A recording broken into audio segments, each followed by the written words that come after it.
नाज़रीन अवामी न्यूज़ में खबरें सिलसिलो जारी है। वक्त टे चकशोला में खबर ॾींदा हलूं त सट मेल भरिसां अकडोई माइनर L3 जे वाटर कोर्स बंद हुजण करे आबाद करनि जो इरिगेशन पुलिस बासरनि खिलाफ़ सख्त एहतजाज।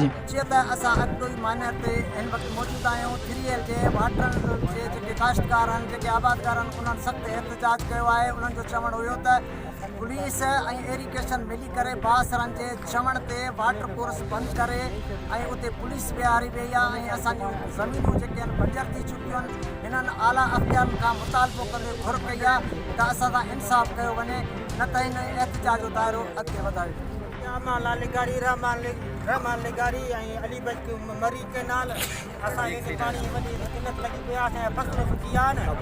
असांजे माल पीअण लाइ पाणी कोन्हे को, माल थो मरे थो। असांजे उन पैसा वठियो, माना नंबर लिस्ट ठाहियो, हिते खटू वटि रखियो, माना चुको वञे थो। असांजा बराबरि ॿधो विहारियो, हज़ार टकियो ऐं माना गोलियुनि जो असांखे माना दाबो वञनि हेॾा ईंदा पर गोलियूं ठोकींदासीं तव्हांखे असां ऐं असां तव्हांखे पाणी कोन वणंदासीं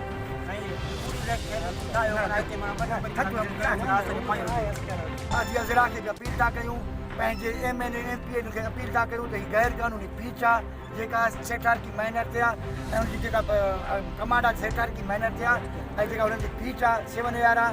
हीअ गैर कानूनी पीच जेका माइनर ते वठी रहिया आहिनि। असां 3L वाटर कोर्स ते बिल्कुलु हिननि जा सर्वे नंबर पीच कमांड मेजर कमांड बिल्कुलु कोन्हे।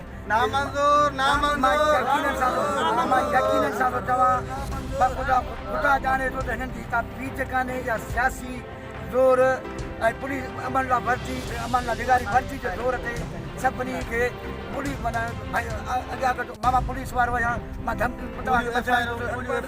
पॉइंट ते मां तव्हांखे ॿधाईंदुसि, मां पूरियूं FIR कढाईंदुसि, धमकियूं मौत मारियूं। पर जे असांजे को बि खातेदार 25 एतिराज़ कंदड़ खातेदार 28 मां 25 खातेदारनि खे एतिराज़ कंदड़ खातेदारनि खे को बि जानी माली नुक़सान थियो, असां पुलिस अमल लाइ लगानी।